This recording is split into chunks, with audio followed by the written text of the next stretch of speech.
charged particles dance across the sky, a visual manifestation of the Earth's magnetic field protecting us from the solar wind. Oi, Neil, get your own YouTube channel. Auroras, this time on Making. Hey, and welcome to Making Space. Did you know Northumberland in the north of England is widely regarded as the most reliable place in England to see the Aurora Borealis? Yeah, not so much. I lived in the northeast of England most of my life and mainly saw clouds. The Aurora Borealis and the Aurora Australis, the southern lights, are a spectacular phenomena, appearing when charged particles from the sun interact with a planet's magnetic field at the most concentrated points, the poles. The solar particles impart energy to atmospheric molecules, causing them to lose or gain electrons and emit photons. It's this photon emission we see as an aurora. The solar particles are focused into ribbons along the magnetic field lines, which explains the wavy shape. And the collisions happen more often as the atmosphere becomes more dense, which explains why they appear to fade upwards. The different colours are caused by the emissions from different elements. Auroras have been noted throughout antiquity, with the earliest known mention in the 7th century BC J2 annals. Seneca talked of one over Ostia, a Roman port, which is odd, as auroras typically only occur within 20 degrees of the poles. But there's a sketch of one above Kyoto from 1770, which suggests the presence of a massive magnetic storm. Prior to the electronic age, that wasn't a big deal, but these days that could mean communication systems being severely disrupted. Despite how auroras are created, this video doesn't involve particles at all. When you look at macro events like an aurora, individual particles are not discernible, so we can save a bunch of render time and have a lot more control. It also doesn't involve covers of 90s trance hits either, just so we're clear. Let's jump into After Effects. I've set up a comp, and the first thing I'm going to do is draw the path for my aurora. Select the pen tool and click and drag a squiggly line. Probably about 5 to 7 points. It's a very similar process to what I did in my Nexus from Star Trek Generations tutorial. Just make sure as you're dragging to make nice rounded corners. This has created a shape layer, so let's expand that on the timeline until we can see the path.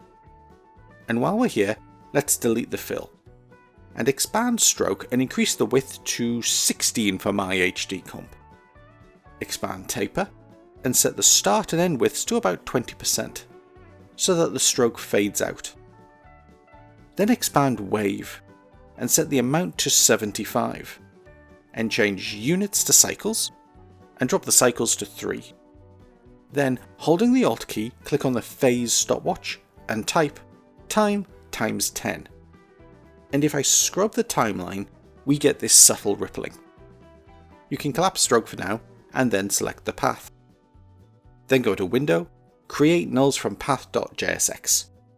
This is such a cool utility. I mean, it must have been created by Dan Abbott before being included in After Effects by default. If you are the person who created this and you're watching this, please let me know in the comments. Awesome job, whoever you are. In the pop-up, click the button Points Follow Nulls. See what I did there? My path was not selected. You see, a teachable moment. Not incompetence at all. If that happens to you, just click on your path, the one with the stopwatch, not path 1, and then try the button again. This creates a whole bunch of null objects, and links each point on your shape layer to it.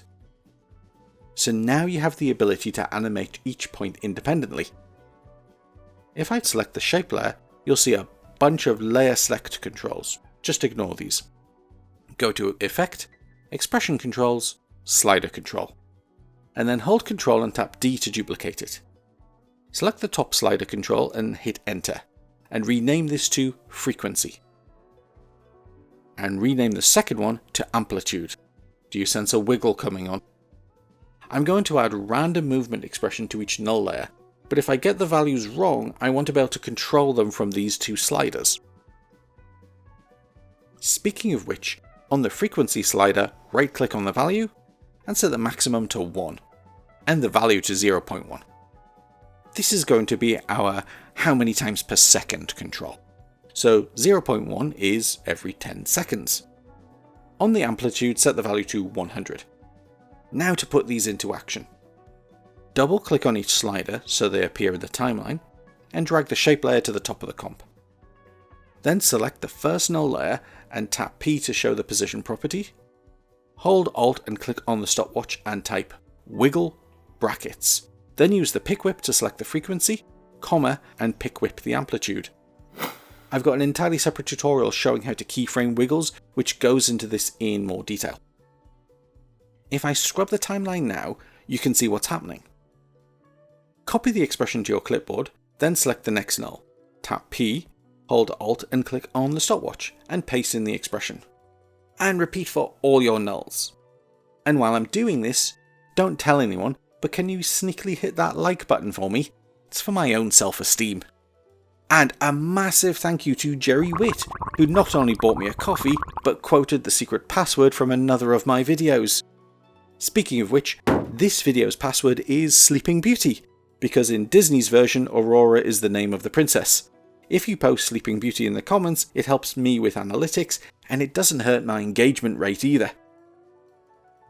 Back to the point though, when you're done, a quick RAM preview, you should see something similar to this. If you don't, remember the project is linked in the description below, download mine and compare. Back to our shape layer, and expand it so we can see the shape again. And using the tiny add menu, choose repeater. Expand repeater and then expand its transform. Change the position values to 0 for X and -10 for Y. And set the end opacity to 0%. And set the copies to 15. I could set a lot more copies and the position distance to be smaller, which would make the ribbon appear to be joined up, but that will start to slow down After Effects. So instead, go to Effect, Blur and Sharpen, Directional Blur, and set the amount to 25. Playing that back, we're getting there. If you get any moire, you could always set the repeater's X position to 1. To colour it, go to Effect, Generate, 4-color gradient. And we want to change the yellow to a red, and bring that point to way above the comp. Red only occurs at the highest fringes. See the on-screen chart. I know, I did research. Hey! Drag point 2 over to just above the top of the ribbon, in the middle. And point 3 to the bottom left. And set that colour to a light blue, and point 4 to the bottom right. But that's a little too static.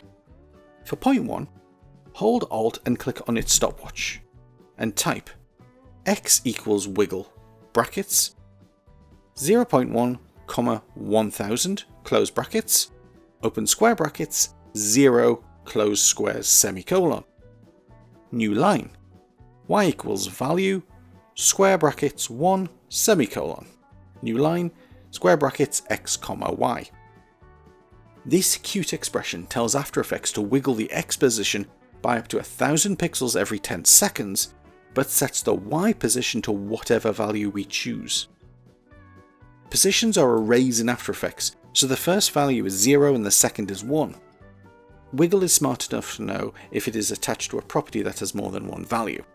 So as a consequence, we have to tell it we only want the first element of its array, hence square brackets 0. Square brackets 1 is the vertical value of the position property, so we set Y using that.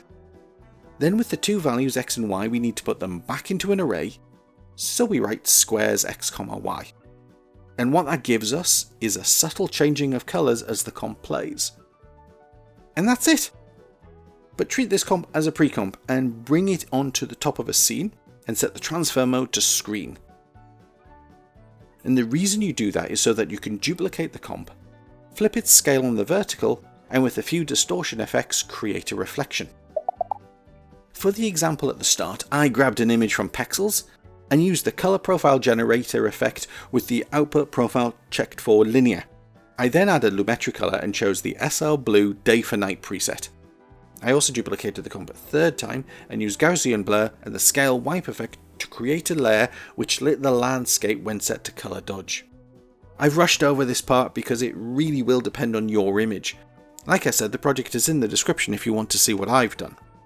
So really, all that's left to say is, From prehistoric times, humans have been fascinated by the waxing and waning of auroral lights, the closest and most dramatic manifestation of space phenomena. Neil,